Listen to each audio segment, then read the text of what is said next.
Hi hello ನಮಸ್ತೆ ಎಲ್ರಿಗೂ. ನನ್ನ ಭವ್ಯ ಅಂತ. ಇವತ್ತು ಓಲ್ಡ್ ಈಸ್ ಗೋಲ್ಡ್ ಅನ್ನೋ ಟೆಕ್ನಿಕಲ್ಲಿ ಒಂದೊಳ್ಳೆ ರೀತಿ ರಂಗೋಲಿ ಹಾಕೋದು ಹೆಂಗೆ, ಹೊಸ ರೀತಿ, ಮತ್ತು ನೀರು ಬಿದ್ದರೂ ಕೂಡ ನಡೆದಾಡಿದ್ರೂ ಕೂಡ ಅಳಿಸೋಗ್ಬಾರ್ದು, ಆ ಥರದ ರಂಗೋಲಿ ಹೇಳ್ಕೊಡ್ತಿದ್ದೀನಿ. ನೀರು ಬಿದ್ದರೆ ಒಂದು ಪಕ್ಷ ಹೋಗುತ್ತೆ. ಈ ರಂಗೋಲಿ ಏನಿದ್ರು ನೈಟ್ ಹೊತ್ತು ಹಾಕಿಟ್ಕೋಬೇಕು, ಯಾರೂ ಓಡಾಡೋಂಗಿಲ್ಲ.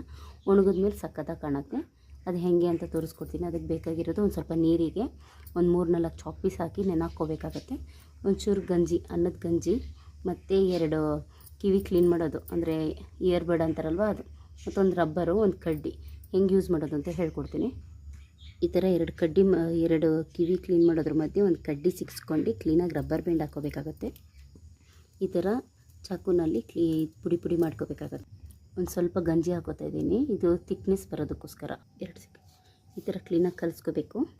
ನೋಡಿ, ಈ ಥರ ರಂಗೋಲಿ ಹಾಕೋಬೇಕಾಗತ್ತೆ. ಈ ಥರ ರಂಗೋಲಿ ಹಾಕೋದು ಹೊಸ್ಲಲ್ಲಿ ಕೂಡ ಹಾಕ್ಬೋದು, ಇಷ್ಟ ಆದರೆ